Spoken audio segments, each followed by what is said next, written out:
What do you look for in a crime fiction festival? Bestsellers? Prize winners? A new favourite crime writer? At Gwyl Crime Cymru Festival in spring 2023, we'll be offering all of these. But much, much more will be available. Because the home of our festival is Aberystwyth, a little town with a long history and a big heart. Once home to Welsh princes, Aberystwyth is now home to the National Library of Wales and Aberystwyth University. The sweep of the town's Regency seafront pulls the tourists in from around the globe. Aberystwyth even offers the chance to watch dolphins as well as crime writers. Festival goers will be able to enjoy gourmet food and drink as well as delectable discussions of murder, mystery and mayhem. You'll find live music in warm, welcoming pubs, as well as lively discussions on our festival stage in a former music hall theatre, with plenty of authors around for lively discussions of your own. Come and get cosy with the crime. There are hidden alleys and ancient byways to explore where murders might quite easily be hidden, and a funicular railway to take you to the top of Constitution Hill, where you can enjoy the Camera Obscura.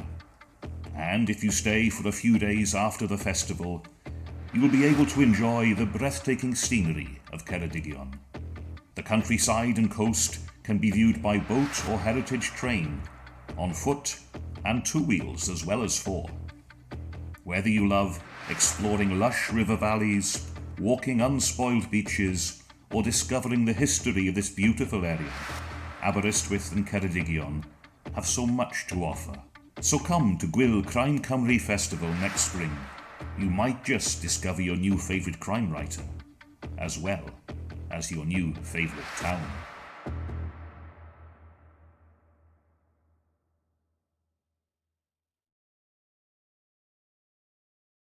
Welcome to event 11 of Gwyl Crime Cymru Festival 2022. Our panel this evening is The Truth, the Whole Truth, and the Historical Truth. And I'd like to welcome you to this festival event, and thanks to the generous financial support of Aberystwyth Town Council and Literature Wales, we're able to bring these events. And so many thanks to those organisations and bodies for that generous support. Now, if you've been watching, you will know that we like to bring you maybe voices that you've not heard before, authors who may have escaped your crime fiction eyes there. And of course, one of the things that Crime Cymru, the author cooperative, was set up to do was exactly that, to promote new Welsh writing. So at the beginning of every event, we've been running a 5-minute crime close-up slot, introducing a new Crime Cymru member. And this evening's Crime Close-Up is bringing you author Sam Herkum. Sam, welcome. Hello. Hello, Jacky. Sam. Thank you for the introduction. Hello, I'm fine, thank you. How are you? Very, very good. It's lovely to see you. Are you well, yeah? Yes, very good, thank you. I'm really excited about tonight. This is fantastic. So thank you for inviting me. Oh, honestly, we can't wait to hear from you. But what I'm going to do is I'm going to disappear off screen, and I'll let you introduce yourself and bring us your reading. Is that okay? Absolutely, that's great. Yeah. Hello, everyone. Thank you for inviting me and letting me come on tonight. My name is Sam Herkum. I'm originally from South Wales. Until very recently, I lived in the small village of Innis Powys, which is just outside of Cardiff. I've been a writer now for several years and had my debut crime novel, right here, A Shadow on the Lens, was published in 2019 by Orion Publishing. The novel happens to be set in my hometown of Innis Powys, way back in 1904, when the village was considerably smaller and somewhat more remote than it is. The novel centres around Thomas Bexley, a forensic photographer and special investigator with the Metropolitan Police in London. Thomas acts as something of a special consultant for police constabularies up and down the country. And at the opening of the novel, we learn that Thomas has been requested by the Glamorgan Constabulary to come to Innis Powys and investigate the rather gruesome murder of a young woman named Betsan Tilney. The novel is a Gothic crime horror, so much in the tradition of Gothic novels, there are some spooky and supernatural happenings all along the way. The sequel to A Shadow on the Lens was released during lockdown in 2020. This was Letters from the Dead, which you see right here. This also follows Thomas Bexley as he deals partly with the fallout from the debut book. It's set in London, the second one though, and it revolved around a series of mysterious murders dubbed by the press to have been conducted by the Wraith, the mysterious Wraith. I'm currently working on a PhD in creative writing at Cardiff Metropolitan University. I'm doing a project focusing on creative artificial intelligence and machines that are capable of creative writing, so putting us all out of business. I'm going to do a reading from my first book, Shadow on the Lens, if that's okay. It's quite early on in the book as well. I'll just give you some context. Thomas has just arrived in Paris. He's been met with Constable Vaughan, who is the local police officer, and the head of the village council, a man named Mr. Cummings. And already there's been some quite mysterious answers they've given to him. Thomas has kind of raised his eyebrows a bit at some of the things they've said. Mr. Cummings in particular in this scene, he seems keen to pin the murder of Bets down on a group of travellers who were sort of spotted near the village.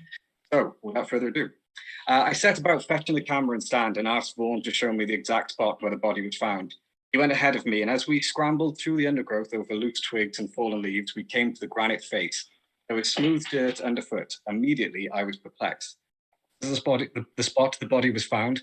Yes, her legs were this way. He pointed which way the body had lain.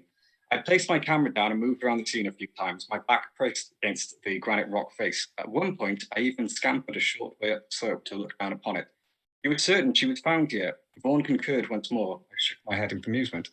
A black scar of scorched earth and charcoal twigs was scored into the ground, yet it seemed far too small, barely the remains of a scouting campfire. How badly was she burnt? I exclaimed a little, beginning to set up my camera to capture the scene. Across most of her body, Vaughan said, almost entirely. Can you not see? I asked, to which both Vaughan and Cummings shook their heads. These scorch marks are too small. This would never have burned her entire body. It would take a significant bonfire to cause such damage. You'd see the remnants and not just scorch marks on the ground. Vaughan and Cummings began to stammer over one another. It has to be the place. If they kept adding wood, it would make no difference, I interjected. The victim's body would need to be engulfed in flames to allow sufficient heat to cause total immolation. I've seen it before, bodies destroyed entirely in makeshift furnaces. These marks suggest only minimal tissue damage could have been inflicted on her body. As I took my image and replaced the plate, another thought struck me.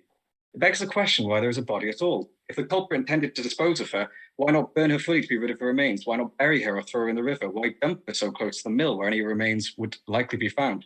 Neither Vaughan nor Cummings spoke as I took more photographs. The silence began to irritate me.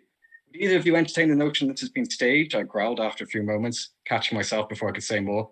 Cummings began to nod his head vigorously, as it would be if the trappers committed the crime in their camp. They could leave the body here to make it seem another had committed the act. But the question still remains, I replied. Why is there a body at all? For that, Cummings said nothing. I spent the next 40 minutes taking photographs of the scene and making notes on the size and shape of the scorched area. With my attentions taken, Cummings and Vaughan stepped away, and it was only as I took my last image that I realised they were muttering quietly to one another. It was more of an irritant to me than a cause for any suspicion. Jotting my last few notes, I fetched a short stick and knelt alongside the blackened ground. The charcoal was shallow, though I moved and poured through it a little for anything that may be hidden. There was nothing, and I threw the little stick away with an audible sigh. Questions bombarded me. The heat of the day had not abated, and the muggy air seemed to take effect on me as I hunched in the dirt. My head began to throb lightly, and my body seemed weakened, lacking the sprightly energy I had felt upon my arrival. I tried in vain to loosen my collar and rub the heavy sweat from my brow. It was then, carelessly, as I lost a little balance, that I made a rather remarkable discovery. My fingers touched upon the charcoal and blackened earth. It was still warm to the touch. That's the end of the chapter. And I think that's my 5 minutes up, Jacky. So there we are.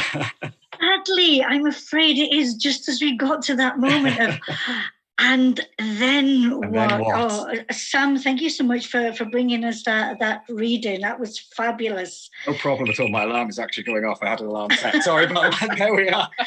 Your timing is perfect. Fantastic. Thank you. No problem. Thanks, Jack. Again. All the best. All the best. Take care. Bye now. Enjoy the rest of the day. Bye. What a fabulous start to our session. So our authors who are going to join us, if you've read the notes for this session, are authors who have successfully shown us how it's possible to construct fiction around historical fact, blend those together perfectly with crime and mystery, and provide insight into times past, and also places that we may not be familiar with, giving us that sensation that we're actually there. And so it gives me great pleasure to welcome in the first author, Abir Mukherjee. Abir, welcome. Thank you, Jacky. I tell you what, I was enjoying Sam's reading. Wasn't it? I want to know what happens next. I know, exactly. I think I might ask the organisers if next year, if it can be the close-up, and then they come back and finish off with a little bit more, having whet our appetite. That was wonderful. Would you allow me to introduce you to the people that are viewing in case they're not familiar with you? Go on. Thank you. So, Times best-selling author of the Wyndham and Banerjee series of crime novels set in Raj-era India, which have sold over 250,000 copies. And I'm sure since I've typed that and time's gone on, I'm sure there's plenty more added to that. I also read that they've been translated into 15 languages, but again, I'm sure that number's grown. So his books have won numerous awards, including the CWA Dagger for Best Historical Novel, the Prix de Polar Européen, the Wilbur Smith Award for Adventure Writing, and the Amazon Publishing Readers Award for eBook for the year. And the most recent book in the series is The Shadows of Men, and we'll have a wee chat about that. And that's book number 5 in the series. And can I say, lovely viewers, if you have not had a chance to immerse yourself in this series, please do. You are in for just one amazing read. Abir, thank you so much for being here. If you'll allow me to introduce our other author for this session, and then we'll get deep into discussion. So the next author to welcome in is somebody I think Crime Cymru Festival watchers may be familiar with. Alice Hawkins, welcome. Hi, Jacky. Hi, or should I say croeso? Diolch. How lovely to see you. Allow me to introduce you. I do hope you're well. So, co-founder of the Crime Cymru Collective, and chair of the Gwyl Crime Cymru Festival. Alice Hawkins is also the CWA Historical Dagger shortlisted and longlisted author, but of the critically acclaimed The Tyvi Valley Coroner series, set in 19th century West Wales and featuring Harry Probert Lloyd and John Davies. And we should say then that long listing for the CWA Historical Dagger has very recently happened, and that was for book 4 in this series, Not One of Us. How does it feel, Alice, to have that latest nomination? That's absolutely brilliant. I was totally thrilled. I wasn't expecting to hear until the Sunday, but somebody who was at the dinner at which it was announced put something up on Twitter. So I saw it the evening before. So it was like, amazing. And what it makes me feel like to be here with you two this evening is that sense of in the presence of authors who know their craft and of authors whose writing has been recognised for it having that special something. So, again, I feel extremely privileged to be in conversation with you. I wonder if we could set off, before I set off, I should say, as is our custom, if you're watching live, and even if you're watching later, you can always post a question. But we'll take our questions at the end. But do please feel to put those in the chat as we go along. If something comes to you as we're discussing, do please put them there. My first question, it's a little bit like The Sound of Music. Let's start at the very beginning. Why historical crime fiction? Because we know our beautiful genre is so flexible, so fluid. There's so many ways to write a crime story. But you were drawn to the historical side. Abir, why is that? Gosh, I was hoping you were going to start with Alice there, but not put me on the spot. That's nice. I suppose the easy answer is it saves time, doesn't it? We don't have to worry about forensics and mobile phones going off. But the serious answer is the stories that I wanted to tell, the issues I wanted to deal with, were in the past. My parents came from India.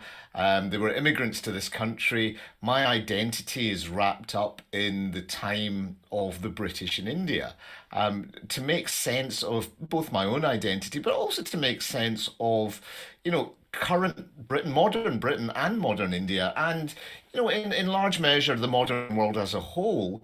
I wanted to look at that time and that place, and see what actually happens, because when I was growing up, we didn't really talk about colonial history. We talked about, tea on the lawn with the viceroy. It was all very pleasant, all very tickety-boo. But there was another side to it that we just didn't talk about, and that was the side that I would learn when I went home. And for me, it was about examining that history, while killing people along the way, which I think is important. Yeah, a beautiful combination, and I love what you say, that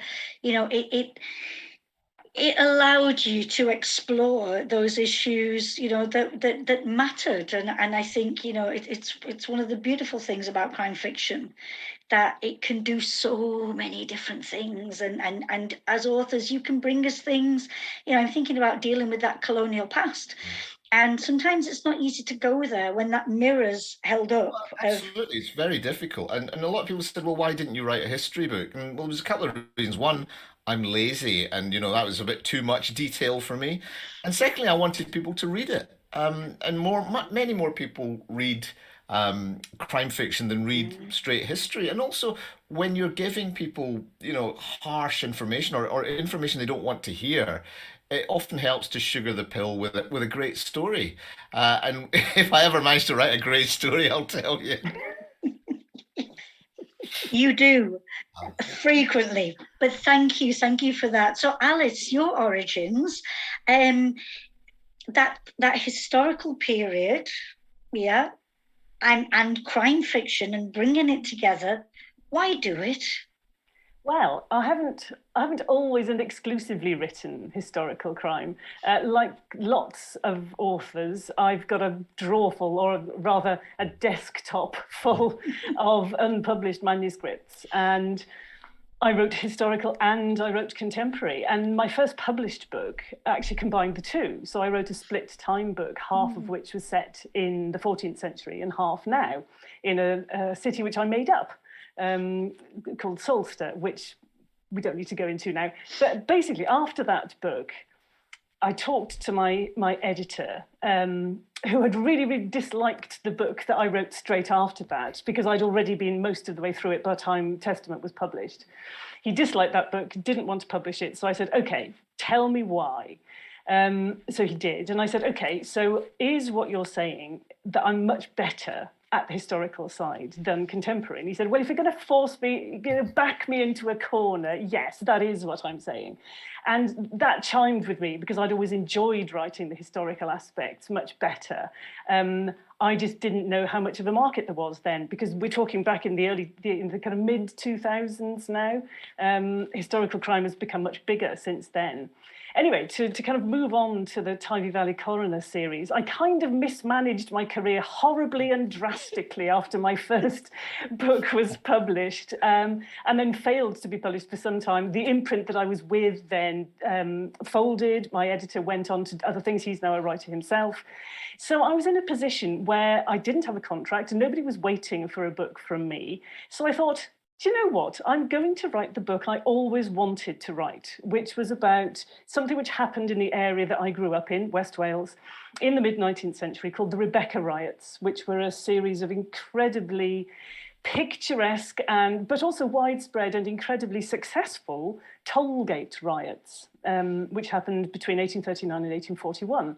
Nobody outside Wales has ever heard of them, which I think is a scandal. So I wanted to write a book, not exactly about them, but set during that period. So I wrote the book and started hawking it about, and started writing the second book. And by the time I'd pretty well finished the second book, I'd got a contract to publish None So Blind. And the rest, as they say, is history. Is history.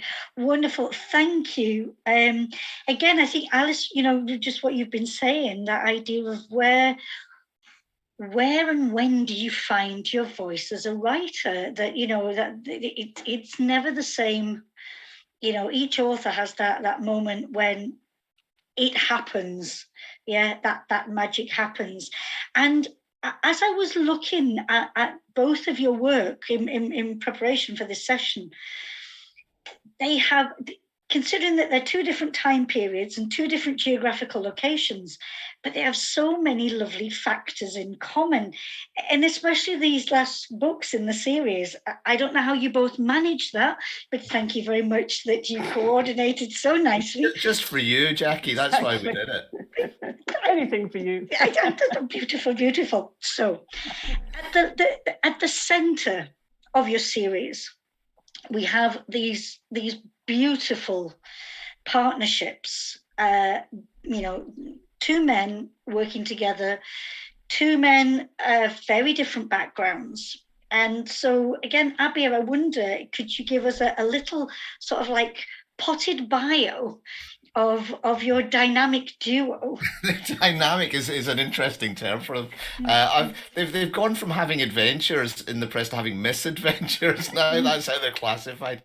So my two detective heroes are Captain Sam Wyndham and Sergeant Surendranath Banerjee. And let me tell you a wee bit about both of them. So Sam Wyndham is a survivor of the First World War. He's an Englishman. He's of that sort of class of Englishman. He's sort of middle class. He went to a private school, but not a very good one. And he finds himself surviving the war, but losing everybody and everything that was dear to him. So he has tremendous PTSD. He's lost his wife in the influenza outbreak. He's lost all his friends.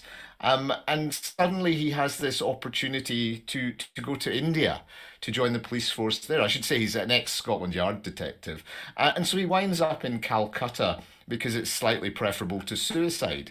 And there, just slightly, and there he sort of meets the acquaintance of a young, bright-eyed sergeant called Surendranath Banerjee, who is known, because the British can't pronounce names of more than one syllable, he's known as Surendranath. And he puts Sam on a pedestal. Surendranath, I should say, is a fish out of water in the same way that Sam is, or in a different way that Sam is. Surin comes from the upper caste Brahmin aristocracy of Bengal. He's educated at Cambridge. He's richer than Sam. He speaks better English than Sam, to be honest, as well. And he's probably slightly cleverer than Sam, but because of the color of his skin, he will always be, in the system that they operate, he will always be the subaltern, the junior partner. And really, the books are really about the relationship between the British and the Indians. And these two men, they sort of typify a strange relationship, because it was. On an individual level, there were some very strange but very touching friendships.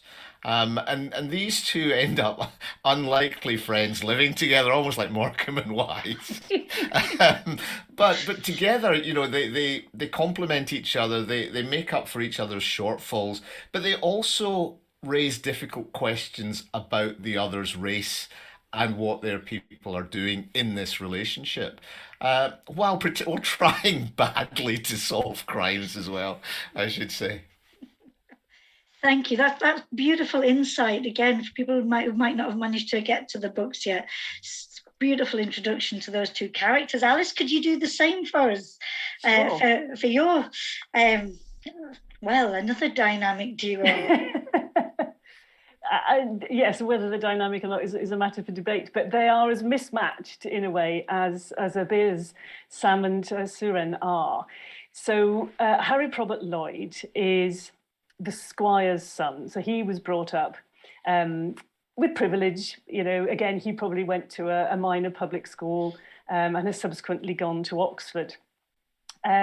Both he and his rather chippy little assistant, John Davis, who is much more of a local boy. He's I was going to say the son, he's actually the orphan of tenant farmers. So both of them actually have a history with the Rebecca riots that I mentioned earlier on. So the Rebecca riots are 7 years in the past when we start None So Blind, the first in the series. And Harry, as a consequence of having become involved in something that he desperately wanted to become involved in and got rather burned by it, has kind of run away to Oxford and then subsequently to London, where he was a barrister. And he was a rather successful barrister and was enjoying himself and had no intention of coming back and taking up the reins of being the squire's son and learning how to be squire. Didn't want to do that at all. But then, unfortunately for him, he starts going blind. And at the point where he can't actually practice law anymore, it's actually quite difficult in those days, probably still, to be a blind barrister, he has to come home. And luckily for him, because he is very, very unwillingly at home and doesn't know what to do and has no idea what he's going to do with the rest of his life and is very depressed. But luckily for him, some human remains are discovered on the neighbouring farm. Luckily for him, these things happen in crime fiction, don't they? It's lucky. A murder is lucky. Oh my gosh. Fortunately, there's a murder. And just serendipitously, he happens to be home when his magistrate father is away on the day these remains are found. So he goes over to have a look and see what he can see, and as a consequence realizes that he knows who these remains belong to. In fact, he's been waiting 7 years for this person to be found, and he realizes that actually he is not implicated in her death in the sense that he had anything to do with murdering her, but that he let her down. So he decides he's going to investigate. Nobody else is interested in investigating this, not the magistrates, not the local people, because it's clear that she died during the Rebecca riots, and nobody really wants to think about this anymore. So Harry has to enlist some help of his own. So he persuades a local solicitor to lend him his solicitor's clerk, and that's John Davis. And the two of them end up investigating the murder of Margaret Jones, and neither of them is prepared to tell the other what they know. If only they would, it'd be a very short book, but because they don't, it's actually the only person who really knows what's going on throughout, to some extent, is the reader, although even the reader doesn't really know until quite a way through what both of them know. Mm-hmm. And again, I'm struck by what both of you've said of how, that what seems like a mismatch in characters' backgrounds, their experiences in life, actually, when it comes to working together, the sum of the parts can be extremely efficient. I want to fast forward to your latest books, if we may do that. I've got some other general questions, but I wanted to ask you, and again, without giving anything away, the titles of your book, because I think both your titles are so intriguing. So Abir, The Shadows of Men. Mm-hmm. Can you give us some clues about why? Yes, I wanted to go with the most pretentious title I could think of, and that's where I got to. No, I was fascinated, or I am fascinated by this idea, and we're seeing it. We're seeing it right now. We're seeing it in Ukraine and Russia, where we have what we call plausible deniability. Bad things happen, but pointing the finger directly at who's responsible is quite difficult. And it struck me that, people cast shadows, and sometimes those shadows have long-lasting effects. Most of us, will go and then there'll be nothing left of us in history. But some people cast long shadows, and sometimes those shadows are quite malevolent. And that's why I chose it. But I mean, I'll go back to something that Alice said a wee while ago about writing her books because nobody had heard of the Rebecca riots. I'm always motivated by things that I feel people need to hear about as well. So right now, whenever I write a book, it's about something that's bothering me. And when I was writing The Shadows of Men, and what's still bothering me is the state of what is happening in India today. What we have is what has been since independence a secular democracy that is quickly becoming going from populism to becoming a fascist state. It's becoming an autocracy, much in the way that Russia has. And my fear is that we might be past that tipping point, from which there is no coming back. And so that's why I wrote this book. This book is set during a time of Hindu-Muslim tension. And it strikes me that we have that today with this fundamentalist Hindu nationalist government in power, which to me seems to devalue and debase everything that India should stand for. And so that's why I wrote this book. This book is really my take, my riposte to what's going on in India at the moment, while killing people on the way. On the way, yes, that the wonderful fortuitousness of discovering bodies. That's right. Because I think that's something that I'm going to take away from this panel. He was lucky; he found a body. The fortuitousness of nearby death. Yes. Alice, not one of us. The meaning behind, if you can, that title. Not one of us. It could apply to so many people in the book. It could apply to Harry, because Harry, having had a rather strange upbringing, doesn't want to be part of the squirearchy, as they called it. He wants to be one of the people, but they're not having him. John Davis, having been brought up on a farm and, being destined to be a tenant farmer, has now pulled himself up by his bootstraps and now on Harry's coattails, as it were.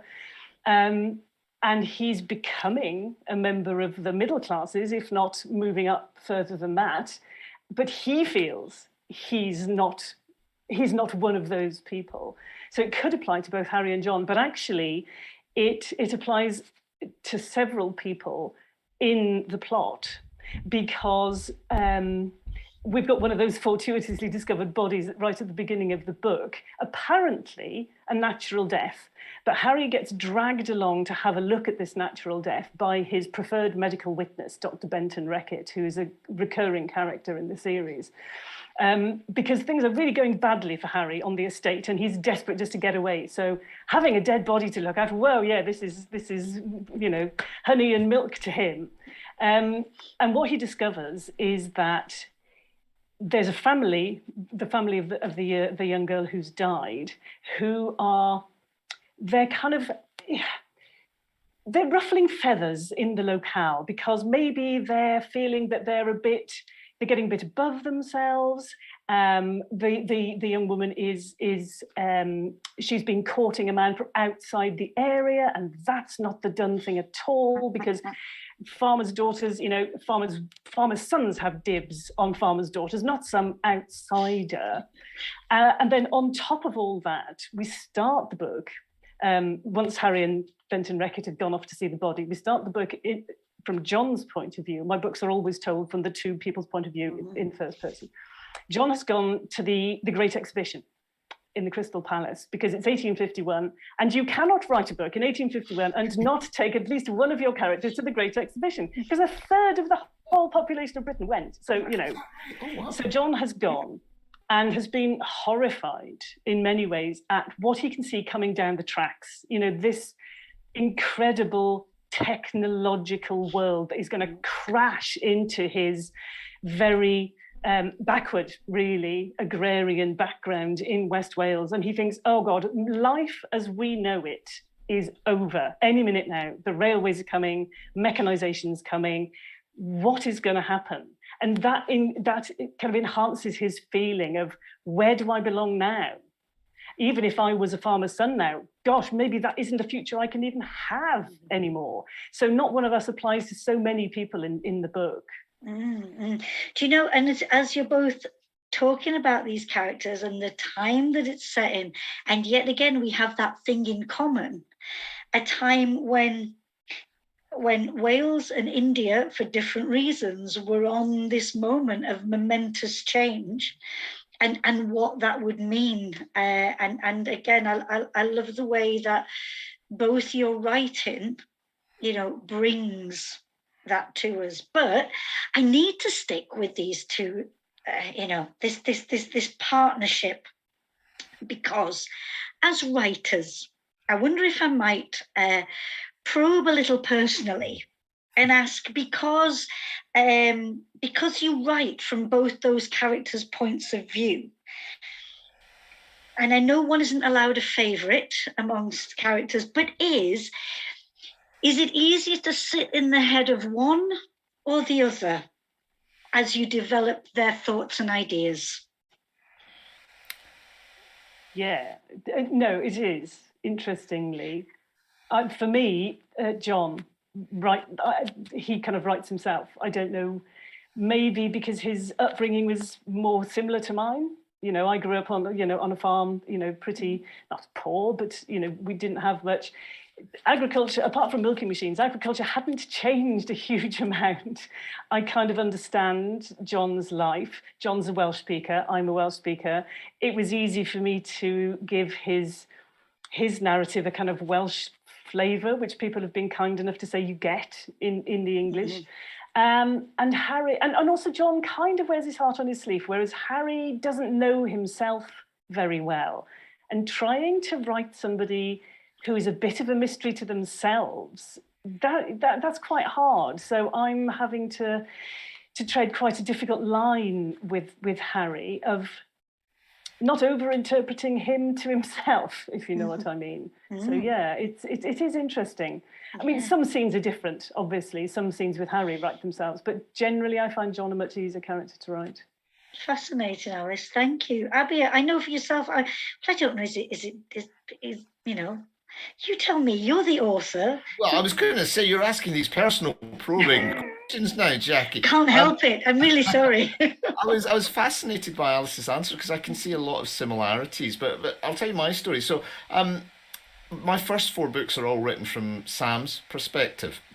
And it's only this latest book that we hear from Surin for half of the book, and Sam narrates the other half. And a lot of people have asked me, firstly, where do the characters come from? And they're basically both different sides of my personality. Sam is my sort of British, quite wizened, sarcastic, depressive, alcoholic half, and Surin is more my sort of naive, optimistic, younger, but also my Indian half. And these two voices are always, these two sides are always speaking in my head. You have, when you sit between cultures, you always have this issue. You've got this constant discussion going on between your Western half and your Eastern half. And sometimes they act in unison, which is brilliant. But a lot of the time they're sort of asking questions of each other, and they point out the hypocrisies of the other. And so putting them down on page was a way of therapy for me, basically. I'm Scottish, I'm too stingy to get proper therapy. So the readers are my therapy. Getting these characters down is therapy for me. And why, people ask me, why did you write from the Englishman's point of view? Because you are A, not English, and B, you're part Indian, part Scottish. So why are you writing from an Englishman's point of view? And to start with, the answer was, upsettingly, I just felt it easier to write from I felt I could do it more authentically from the Englishman's point of view than the Indian's point of view. And I just didn't feel confident enough. And it's taken me 5 books, I think, firstly, to get inside of Surin's head in the same way that I'm in Sam's head, but also to feel confident enough that I could write from a proper Bengali, as opposed to a Scottish Bengali point of view, if you see what I mean, without making a mess of it, and without being patronising or being simplistic. And it's only with this 5th book that I've been able to achieve that in my own head. So as I've grown as a writer, I've got more confident. But it still took, two and a half, drafts before Surin's voice was distinctive on the page. And when it came, it was wonderful, because that's when I saw him. He's always been there, but that's when I felt I was in his head, when we finally got his voice right. Can I just say, Jacky, I was so pleased when I read The Shadows of Men, because I'm a big Sam and Surin fan. And in book 5, finally, we got to hear from Surin in his own voice. I was so thrilled, Abir. Yeah, you see that? He won't shut up now. Good, I'm glad. Good. And isn't it wonderful how, even though, those words are being created by you, the authors, but that voice forms, and thinking of Siren, that because we haven't heard him speak, for himself, and again, that's so symbolic, is it not? To hear that voice, but it's like, and it's that sense of that sitting and paying attention. That's what I'm always thrilled. With your when your book arrives, Abir, it's always like, yes, let me lock myself away, because Let me put this on the fire. Is that what you're thinking, Jim? It's hard times. I know. No, but in all seriousness, it was like, oh, look at this now. Look how this has gone, and it was such a thrill. It really, really was. It really was. Now let's just dive back in history while I'm able to put some questions before we take from the viewers. I know you have both engaged in so much research about the times that your stories are based in, and it's hard to do this. I know. I'm going to ask you, as ever, my typical questions. Can you pick something that you have discovered in all the times that you've been studying that maybe has changed you in the way you view that space that is so precious and so important to you? And so it might be a thing that was a little bit uncomfortable to find out, or it might be a thing that has just left you, oh, I never knew. Maybe the things that you were told from the past. Have I given you time to think? I'm going to say, and this is not a fudge, it's genuinely the truth, all of it, because I started writing this series, which wasn't meant to be a series, by the way. I thought I was just going to write my Rebecca Wright's novel and then scurry back to the 14th century. So I started doing the research because I knew nothing. I'm not a historian. I knew nothing about the 19th century, never mind 19th century West Wales. So having done all my Rebecca Wright's research, I had to then investigate what was going on, what made West Wales in the mid-19th century tick. And oh my gosh, it is a treasure trove of history and of interest. And it made me understand the society in which I'd grown up so much better. Because nobody really knows their own history, do they? Because the history we're taught in schools is all it's kind of macro history. It's all wars and politics. It's never how do the people who lived where you live, how did they live? How did they get about their everyday life? And just to give you one example, which really, really hit home for me personally as a kid who grew up on a farm, I learned that in the period that I'm writing about, the farmers, they were very communal. Although they each had their own farm, they would do so much collectively because it was so much easier to do en masse. So, for instance, they used to have mowing teams that went around a collection of 6 to 8 farms mowing the hay. Interestingly, they didn't do the same with crops, with barley and wheat, possibly because that all ripened at the same time, so it was every farmer for himself, I suspect. But with the hay, they would go around the different farms one at a time. So it was all done incredibly communally. Now, fast forward to when I was a kid, we moved to the farm that I grew up on in 1967 when I was 4. And that winter, our very first winter, my dad exacerbated an old rugby injury and slipped a disc and was flat on his back for months. So when it came to the point where he should have been making the hay, he couldn't. Our first summer, if we didn't get hay in, that was it. We were done on the farm, end of. And what happened? The local farmers got together and they came and they made our hay. And it still chokes me up to this day, 40 odd years later. But realizing about those teams, I thought that memory is still there. Although that hasn't happened since before the Second World War, all these guys who got together to do this, their dads knew about that, their granddads knew about that, and it's in their DNA. Yeah. So yeah, that collective memory, and the communal memory of a space, and that's what fascinates me. You know, I've given up saying I'm fascinated by history because people immediately switch off then and they think, oh, that was a boring subject at school. So now I say I'm fascinated by the way people lived in the past, and that. What made it stop? What made them stop? Mechanization. Right. Didn't need to do it anymore. So once you got tractors, end of. Yeah. Thank you, Alice. Thank you for that. Abir. Right, I've had a wee bit of time to think. Thank you, Alice, for that. My pleasure.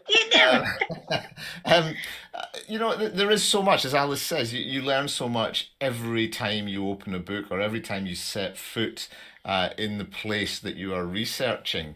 But for me, I suppose, I'll go back to my second book, A Necessary Evil. When I started that, I knew what I wanted to do was write about the world of the Maharajas.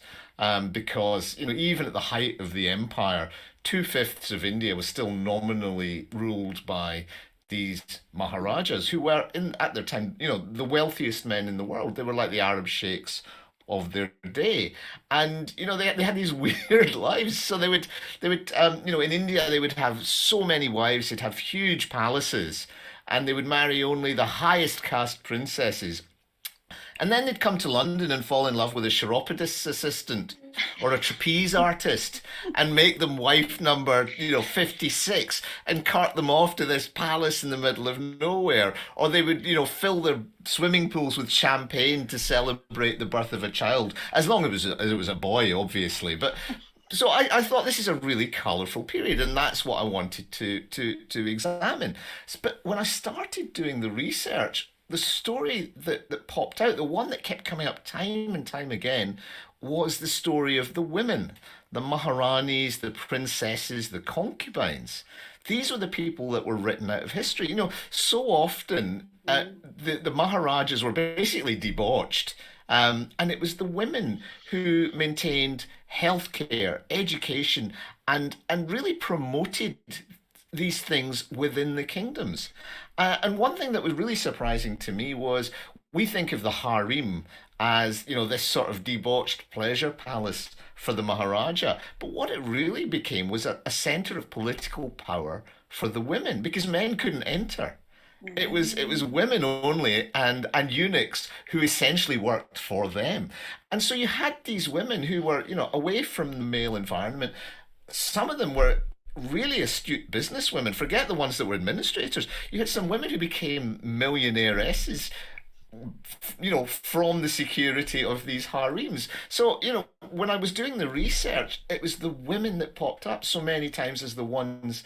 And so when I came to write the second book, it was about the power of the women that we'd written out of history. And that for me was the most fascinating thing. Do I feel so privileged, like to say this, to be able to sit here and listen to you two tell these behind the stories in themselves are just amazing. And then, what you have found, it's real gems, it's beautiful. But I'm going to stop because, I've got oodles of questions as ever. Are you bored now? No. But I'm aware that there are people watching, and I know they've got questions, and it would be so wrong to monopolise you. Okay. So I wonder if I might welcome onto our session the force of nature that is GB Williams. Hiya. Hello. How are you? Are you well? Oh, we're brilliant back here. Yes, fantastic panel, guys. Absolutely brilliant. Do you have questions? Oh, I have questions. I always have questions. Firstly, I want to say there has been an awful lot of love for the pair of you in the channel, particularly for the humour that we see in Abir's books. There's lots of comments on that. So I'm going to start with another comment. Alice, Philip Gwynne-Jones thinks he knows your bookshelves as well as he knows his own, absolutely speaking. Quick questions first. Abir, which whiskey is your particular poison of choice tonight? Oh, tonight I am drinking, Gail, I am drinking a Mortlach 18 single. Which is actually legal then. It's going down a bit too easy. But my recommendation, for anyone who wants a recommendation on a whiskey, a Glendronach 21 Parliament. If you like sherried sweet whiskies, that's my favourite right now. It goes down like honey. But I'm having that sparingly. So tonight is the Mortlach 18, which is going down well, as you can see. Yes. Alice, we know you're unfortunately taking a short break from the Harry series. Will there be another one in the future? I very much hope so. I'm going to have words with my publisher if there aren't. I mean, I've already got several, not stories, because I'm not a great plotter in advance, but I've got several ideas for stories. But yes, I am taking a little break to write a different series. Yes, I'm sure we'll all welcome back Harry and John, however. A question for both of you. Historical attitudes are very different from modern ones. Do you find that modern sensibilities creep into the way that you write and portray things? Alice, do you want to go first? Okay. One of the interesting things that I found was in doing my research, I went back a bit because it's always useful to know, why do people in the 1840s believe what they believe? So I went back as far as really the kind of 1770s and then moved forward. And if you look at the mindset of the revolutionaries and the liberals and the radicals of that era, oh my gosh, they are incredibly modern. I mean, they were talking about free love. They were talking about equality of the sexes. They were talking about what's wrong with homosexuality. They were talking about votes for all. I mean, they were doing it in France and they were chopping people's heads off because they wanted equality. But by the time you get to the 1840s, because of the head chopping and the various revolutions and proto-revolutions that we had in Europe, and of course in America, because we'd lost America by this point, the British government was incredibly worried about a revolution happening here, because it really looked as if it might. And one of the reasons that they suppressed the Rebecca riots so heftily was because they thought, oh gosh, this is the beginning of it. Wales are going to rise up and then watch all the workers of Britain take wing then. So actually, what I've made clear in None So Blind, the first in the series, is that Harry was educated at a school whose headmaster, I mean, this is only a kind of throwaway comment, but whose headmaster really espoused those views of Tom Paine and Mary Wollstonecraft and Jeremy Bentham and all these people, and that he has inculcated those radical views in Harry. So Harry does have what to us feel quite modern sensibilities, but actually which are completely historically plausible. Ah, interesting. Abir? I would echo that to some degree in terms of Sam and Surin, because people say to me, you know, that's an odd sort of colonial relationship. Would that have happened? And there's a number of things to say to that. Firstly, it may not have been the mainstream. But if we were to write the mainstream, you know, Sam would probably be a racist, homophobic, rather nasty piece of work. And to be honest, you're not going to attract many readers with that, because we want to identify with our characters. Having said that, as Alice said, there were modern people. There were people who looked beyond that.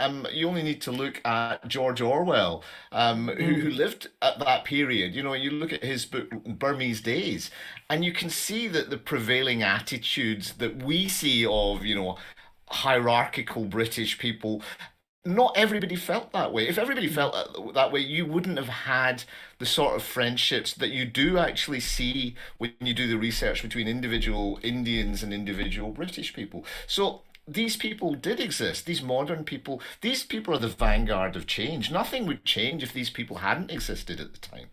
And that goes for Sam and Surin, and it goes for Alice's characters as well. So they are real, but they have got...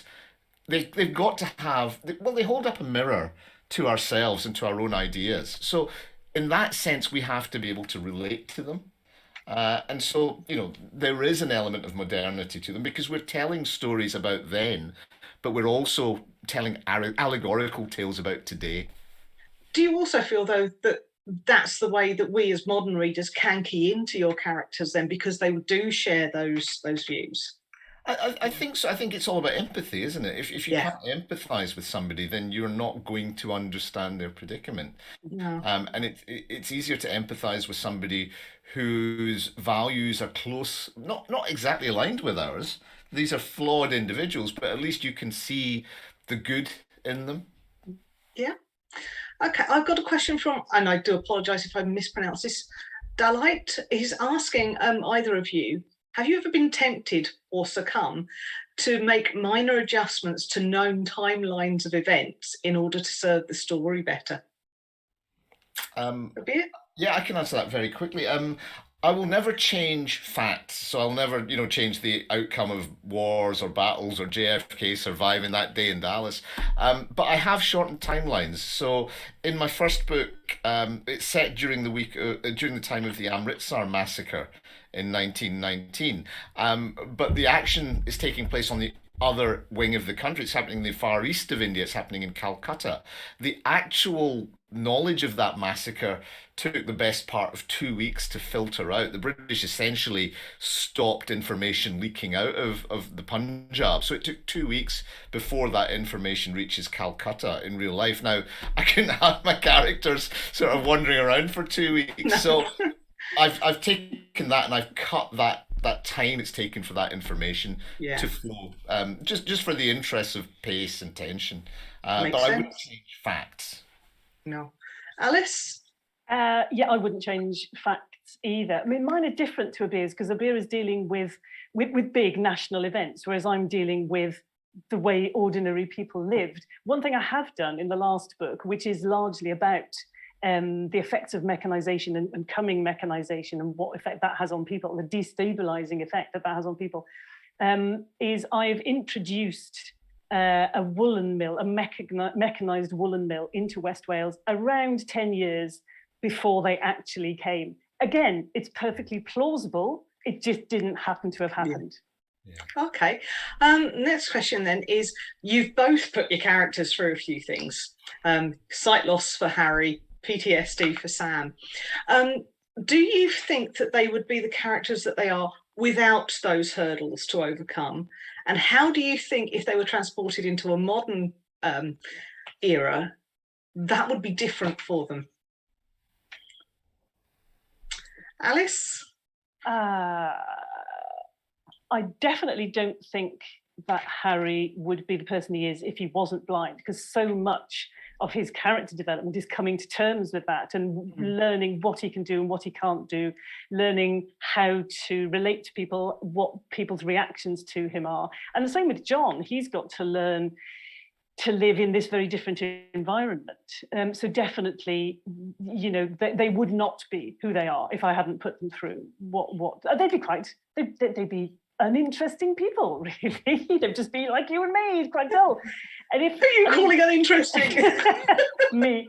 If they came into the modern day, I think Harry'd still have the same issues because there's still no cure for macular degeneration. No. He'd have a lot of technology to support him, talking books, braille, which Harry doesn't have, obviously, but he'd still be suffering the same kinds of things. And I think John would still feel the same, oh my gosh, I've left one class and I'm no longer welcome there, and I'm in this other class and I don't know whether I'm welcome here either. And I think a lot of people who get a good education and leave the environment in which they grew up in do feel that. So I think they would feel the same today.